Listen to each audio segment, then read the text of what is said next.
Well, halo people, konnichiwa. Back again bersama Selvin di channelnya Kudetek. Dan beberapa komentar dari kalian kayak minta request gitu, tolong dong rekomendasiin buat PC buat office gitu, kebutuhan kayak kerjaan gitu kan. Karena kan nggak semua orang tuh kayak suka PC gede, itu PC gaming, RGB, bling-bling dan lain sebagainya. Ya saya rekomendasiin sih lebih ke mini PC. Karena apa? Ya menghemat tempat, ya kan. Jadi kalian tuh nggak perlu space yang gede lah gitu kan. Terus juga maintenance-nya mudah gitu kan, bentuknya kecil. Ya contohnya aja kayak MSI QB5 12M ini. Sama tangan saya juga di tangan saya, Bapak. Nih, lihat nih. Ini kecil banget nih, sama box Intel aja. Sama tuh. Jadi memang sekecil itu. Ini bukan mini PC yang mini PC jadi-jadian ya. Ini bener mini PC yang beneran kecil. Tapi fungsionalitasnya tetap ada. Walaupun ini kecil, tapi bisa buat gaming. Ntar kita bahas sampai tuntas deh ya. Jadi kalian kalau nyari PC yang space-nya nggak makan banyak gitu kan, terus performanya masih kenceng, ya mungkin ini jawabannya. Jadi nggak usah lama-lama, langsung aja kita bahas. Ini dia mini PC dari MSI, itu MSI QB5 12M. Let's go, kita review. Secara tampilan, orang awam bakal lebih percaya kalau ini dompet Kang Angkot yang tebelnya karena duit 2000-an, buset. Emang sekecil ini, bre. Panjang kali lebarnya sama-sama 124 mm dengan ketinggian sekitar 54 mm doang. Bobotnya pun enteng, cuma sekitar setengah kilo atau lebih tepatnya 590 gram aja. Tampilan sisi atas terbagi jadi dua, separohnya hitam bergrill tapi nggak bolong beneran, terus separohnya lagi hitam dengan finishing brush dan ada emboss logo barunya MSI buat seri productivity-nya. Pindah ke sisi depan, ada tombol power di paling kanan, terus ada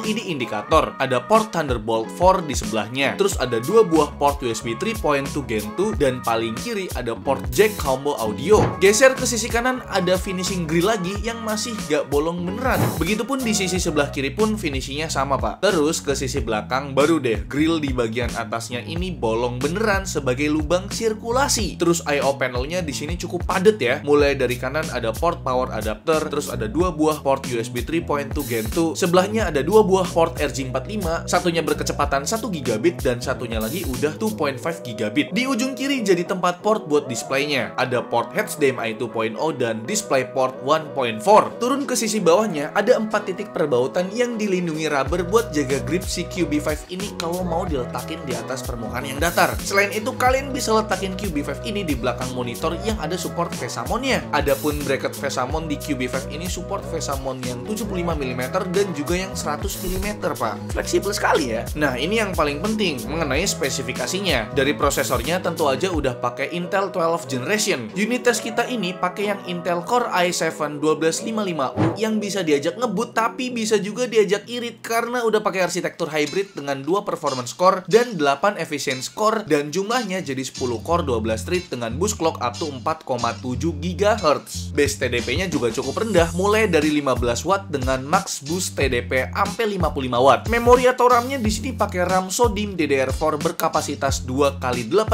GB dengan frekuensi 3200 MHz. Slot RAM-nya cuma ada 2, bre. Jadi kalau mau upgrade opsinya bisa ke 2x16 GB atau sekalian ya ke 2x32 GB. Soal storage udah pasti pakai M.2 NVMe SSD yang udah pakai interface PCIe Gen 4. Merek SSD-nya juga nggak sembarangan. Ini adalah WDSN 560 berkapasitas 500 GB. Kalau opsi upgrade-nya ada sebuah space di covernya ini yang bisa nampung satu buah SSD SATA ataupun harddisk dengan form factor 2,5 inci. Kabel SATA-nya pun udah tersedia di paket pembelian, dan ini udah custom include sama power SATA-nya juga. Jadi lebih praktis, nggak makan banyak kabel. Nah, mungkin kalian bertanya-tanya VGA-nya pakai apa? Nah, VGA-nya di sini tentu aja ngandelin iGPU bawaan si Intel Core i7 1255U, yaitu Intel Iris Xe dengan 96 execution unit dan punya clock speed up to 1,25 GHz. iGPU-nya ini, bre, punya kemampuan menampilkan display hingga resolusi 8K, 8K, gak main lagi 4K melalui DisplayPort. Dan buat kemampuan gamingnya, Intel ngeklaim kalau Iris Xe ini sanggup jalanin game AAA di resolusi Full HD. Tapi buat pembuktiannya, nanti kita bakal tes gamingnya kok. Gaming AAA sesuai klaim dari Intel. PC semungil ini dikasih power yang mungil juga loh, bre. Sumber powernya berupa sebuah adapter dengan rating 65 watt yang berarti pas-pasan banget sama TDP-nya dari si Core i7 1255U-nya. Soal fitur, udah pasti pasti mini PC wajib hukumnya punya WiFi biar makin minim perkabelannya. Di MSI QB5 yang versi i7 ini udah support WiFi 6E dengan chipset AX211. Terus udah tersedia juga koneksi Bluetooth versi 5.3 yang lebih minim latency. Dan jangan lupakan juga fitur eksklusif dari Intel yaitu Thunderbolt 4 yang banyak banget kegunaannya. Dan sebagai pendamping mini PC yang ini nih, yang imut ini MSI QB5, MSI juga ngirimin kita sebuah monitor productivity juga yaitu MSI Pro MP273 yang bakal kita ulas juga sebagai ya pelengkap gitu ya. Ini adalah monitor dengan panel IPS flat berukuran 27 inci. Resolusinya mentok di Full HD 1920x1080p dan refresh rate-nya up to 75Hz aja. Emang sesuai seri dan namanya yaitu produktivitas, monitor ini kurang banget buat gaming bre. Paling ya kalau mau main game, pilih game-game casual non-kompetitif. Fitur paling ngejual dari monitor ini ya fitur standar produktivitas bre, macem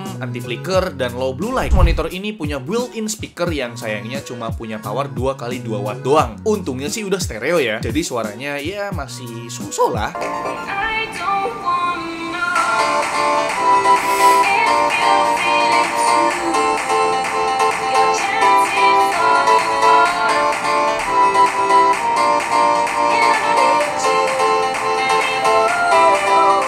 Terus biasanya kalau buat keperluan produktivitas, ergonomi stand-nya tuh penting banget bre. Sayangnya monitor ini cuma bisa tilting doang, nunduk ke bawah minus 5 derajat dan dongak ke atas 20 derajat. Satu-satunya cara buat dapetin full ergonya ya kudu beli third party stand, itu pun perlu cari yang support VESA Mount 75x75mm. BTW, I/O portnya juga pas-pasan banget nih. Cuma ada port power adapter, port audio out, satu port HDMI 1.4, dan satu display port 1.2. Gak ada port USB-C-nya. Padahal kan si QB5-nya udah punya Thunderbolt nih, jadi kurang serasi nih. Dan buat kontrol OSD-nya, di sini kita masih pakai tombol cetak-cetuk. Untungnya tampilan dari OSD monitor ini cukup bagus dan informatif. Dan sekarang lanjut buat bacain hasil display analisis pakai alat SpiderX Elite yang ada di studio kita. Pertama ada data color gamut. sRGB-nya cukup tinggi di angka 95%, tapi buat pitrinya masih di angka 77% bre. Lalu ke data selanjutnya soal brightness atau kecerahan. Maksimumnya di 291 nits yang artinya cukup terang, tapi minimumnya masih di angka 95 nits, yang artinya agak keterangan kalau mau pakai di ruangan yang gelap. Buat kontrasnya memenuhi standar panel IPS yaitu 1:1020. Tapi buat white point-nya, panel monitor ini sangat membiru, jauh dari targetnya di 6500 Kelvin. Di data keseragaman warna, terlihat panel di area kanan agak miss tapi masih di bawah 4 delta, yang artinya masih cukup rapi. Sedangkan buat keseragaman putihnya, panel area atas dan kiri cenderung lebih gelap sampai 15%. Dan buat data color akurasinya, terbuktikan monitor ini cenderung membiru karena biru 1F-nya paling miss di antara warna lainnya. Overall rata-rata akurasinya menarik banget sih, di bawah 1 delta E bre. Dan itu dia untuk display analisis dari monitornya MSI atau MSI Pro MP273 ya. Ini adalah monitor seri produktivitas, bukan monitor gaming. Dan sekarang yang kita tunggu-tunggu mengenai performa dari mini PC-nya MSI ini yaitu MSI QB5 12M ya. Dan kita bakal tes dulu untuk performa benchmark sintetisnya, yaitu mengenai pengetesan performa prosesornya. Intel Core i7 1255U kita tes pakai Cinebench R20. Pertama buat skor single core-nya dapat di angka 599 poin. Terus buat lihat konsistensinya, kita tes 5 kali loop dan hasilnya kemampuan multi-core prosesor ini cukup stabil di angka 2400-an poin. Kita lanjut untuk benchmark sintetis dari iGPU-nya yaitu Intel Iris Xe. Katanya sih bisa buat main game di resolusi Full HD, tapi kita lihat dulu untuk benchmark sintetisnya menggunakan software 3D Mark. Sebagai gambaran, saya bandingkan sama GPU eksternal. Ada Radeon R7 350 4GB dan GeForce GTX 750 2GB. Hasilnya, performa dari Intel Iris Xe mengungguli dua pembanding tadi loh. Setidaknya unggul 5% dari GTX 750 2GB dan unggul 42% dari R7 350 4GB di pengetesan First Strike Extreme. Dan nggak afdol ya, mini PC sekecil ini ya. Mini PC sekecil ini sudah suruh ngerender. Jadi memang kita tes buat ngerender video juga ya. Kita bakal tes ngerender video pakai software Premiere Pro, yang mana kita bakal ngerender 1 menit video durasinya. Dan sebelum kita ngerender, kita lihat dulu buat ngetes previewnya. Kita preview Full HD full, dan ternyata lancar loh, tanpa nge-lag. Saya juga kaget ya, ternyata wow, iGPU-nya Intel Core i7 1255U ini sangat sanggup untuk preview video Full HD. Dan pas kita render videonya, membutuhkan waktu 31 detik untuk merender video 1 menit Full HD. Dan yang kita tunggu-tunggu, mini PC ini kita tes buat gaming. Kita ada ngetes 9 game kalau nggak salah, ada game AAA, game kompetitif, game balap juga ada. Kita bakal buktikan klaim dari Intel itu bener nggak sih bahwasannya Intel Iris Xe ini dari Core i7 1255U ini sanggup buat jalanin game AAA Full HD. Jadi nggak usah lama-lama, langsung aja. Ini dia untuk performa gamingnya. Once upon a time we were both happy. Everything was fine, then suddenly it leave. I was left behind, broken in pieces. Then you'd reappear. Sometimes we all feel a little afraid. We don't put our emotions on display. But I've gotta be strong, and I don't wanna know if you feel it too. Your chances are all gone, and I don't need you anymore.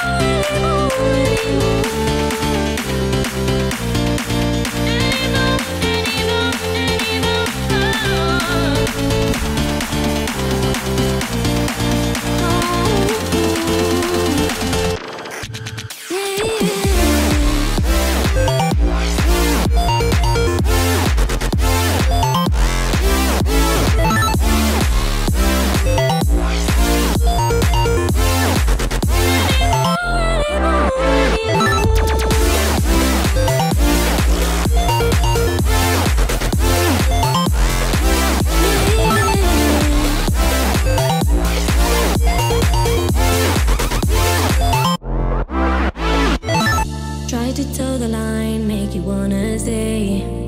Asking myself why you keep going away. Don't want more goodbyes, so I've gotta say that although I've tried, sometimes we all feel a little unsure. We don't really know what we're here for, but I've got to move on, and I don't wanna know if you feel it too. Your chances are all gone, and I don't need you anymore.